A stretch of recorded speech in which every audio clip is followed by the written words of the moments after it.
There are a lot of wild wrestling news stories and rumors going around today, including some surprise entrants for the 2024 men's and women's Royal Rumble matches, WWE potentially working with other wrestling companies, the name of a new faction in WWE being revealed, some major changes to the plans WWE have in place for Roman Reigns going into the Royal Rumble, and much more. So join us as the Sports Entertainer looks at the breaking wrestling news and rumors you need to know.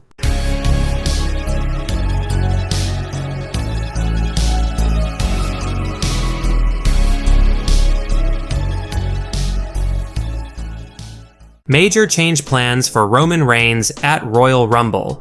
Now, this past week on Friday Night SmackDown, because of Roman Reigns overstepping his boundaries of power in WWE, especially with the new SmackDown GM Nick Aldis making it clear that he won't tolerate the Tribal Chief's shenanigans, Reigns basically got himself involved with a fatal four-way match for the Undisputed Championship at the Royal Rumble, instead of facing off against one of the three superstars involved in the triple threat match between Randy Orton, LA Knight, and AJ Styles.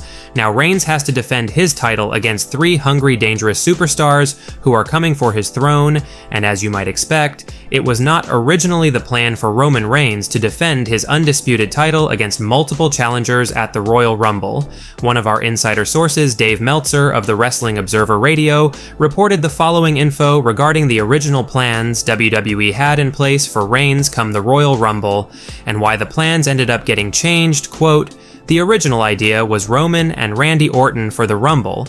Essentially, there were parties involved who did not want to beat Randy Orton this early and just felt that there's money to be made with Randy Orton and Roman in a program at some point, but it's too soon to do it.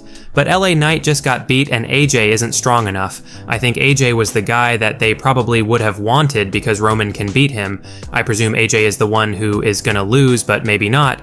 Could be LA. But the basic gist was that AJ gives them someone that can be beat, LA gives them someone they can beat. The thing with that match watching it was LA Knight is so over right now and everything but Randy Orton. I don't know what it was, but Randy Orton's presence is really great right now, partially because he's so freaking huge. Let us know if you guys prefer the plans WWE have decided to go with having Reigns defend his title in a fatal four-way match at the Royal Rumble, or would have you preferred Reigns defending the belt against one superstar, which again likely would have been Randy Orton. Next up, WWE star breaks silence on release. Now, the show-off Dolph Ziggler is a former WWE superstar who many wrestling fans are still baffled as to why WWE decided to release or cut him back in September 2023. Definitely the most surprising release of that group along with Matt Riddle, but considering just how talented Dolph Ziggler is and how underrated he is as a talent, there's no doubt most expected Ziggler to bounce back in another wrestling company, and Dolph Ziggler is clearly heading in that direction with New Japan Pro Wrestling, and Ziggler or Nick Nemeth has a ton of buzz surrounding his name after his shock appearance at the Wrestle Kingdom 18 event on January 4th. Everyone's excited to see what Dolph does next in New Japan and anywhere else for that matter. However, again, a lot of fans are still baffled by Ziggler's WWE release, and the show-off recently broke his silence regarding his WWE release in a recent podcast with Busted Open Radio, and had this to say on his WWE release, quote, "I was prepared. For the last 6, 8, 10 months going, at some point I have to make a change here. As you get ready to go and see, you don't have a chance to be in a PPV match and steal the show. You don't have a chance to have a 6-minute match to steal the show. You have a match and it's 3 minutes and you don't get an entrance and everyone knows who is winning. Can I find a way to have that work?" Once that started happening, even a couple of years ago when Rude and I were tagging, I was thinking, at some point I have to be ready to go. Will my shape and stamina still be there? I have been preparing so long and getting things ready to go, it wasn't what do I do now? I'm free. I was planning for half of this entire last contract going, I know at some point I'm being paid way too much to sit at home, so I'm gonna have to get out of here. I always wanted to be ready to go, just in case they said, I know you've been doing 90-second matches, can you do 30 minutes with The Undertaker? You're damn right I can. I was ready to go anyway. I just wanted to have every option available. It wasn't out of the blue. I had sent emails to the boss over the last few months saying, I have to move on to somewhere else, can you let me do this? Eventually, without exact back and forth, that's how it worked out. It wasn't weird because it was so 6, 8, 10 months in place going, here it comes.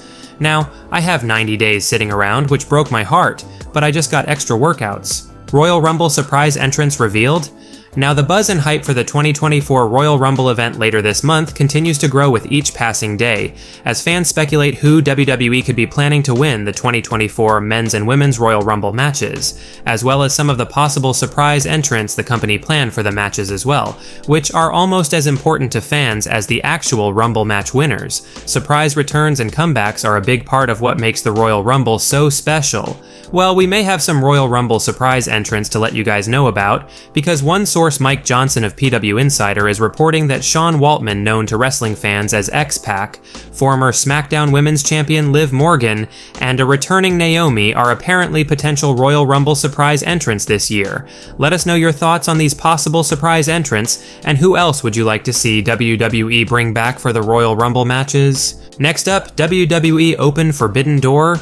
Now, it was reported recently that WWE appear as though they could be planning to work with more Japanese wrestling companies moving forward, with their AJPW collaboration being a step one, so to speak, with Dave Meltzer of the Wrestling Observer Radio recently reporting that a partnership between WWE and AJPW was well underway.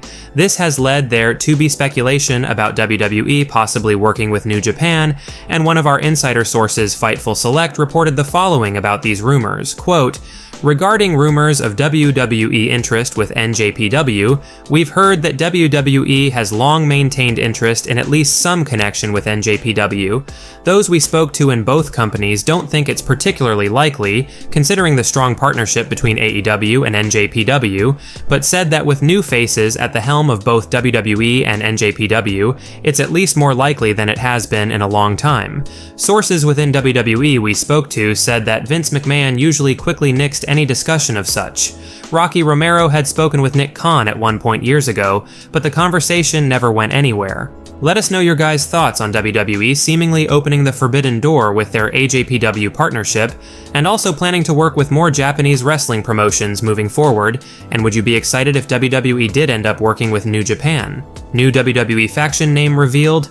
Now, on Friday Night SmackDown this past week, wrestling fans witnessed the returns of the Authors of Pain alongside Paul Ellering, who were accompanied by Karrion Kross and Scarlett, and by all means, we believe it's safe to assume this will be a new faction in WWE, featured on the blue brand moving forward, which is exciting news for Karrion Kross, as clearly WWE are trying one last attempt to get him over with fans and give him one last chance to succeed, and it's great to see AOP back in WWE, and it looks like we may know the name of this new faction consisting of Karrion Kross, Scarlett, the Authors of Pain, and Paul Ellering, because yesterday on January 7th, WWE filed a trademark for the term Final Testament, and while it hasn't been confirmed yet to be the name of this new faction, this is what many fans are speculating this term WWE have recently filed to trademark is for, and let us know your thoughts on the possibility that Final Testament will be the name of Karrion Kross's new faction on SmackDown. Well guys, that's it for today's major wrestling news. Make sure you leave a like and comment, and also make sure you subscribe to the channel with notifications turned on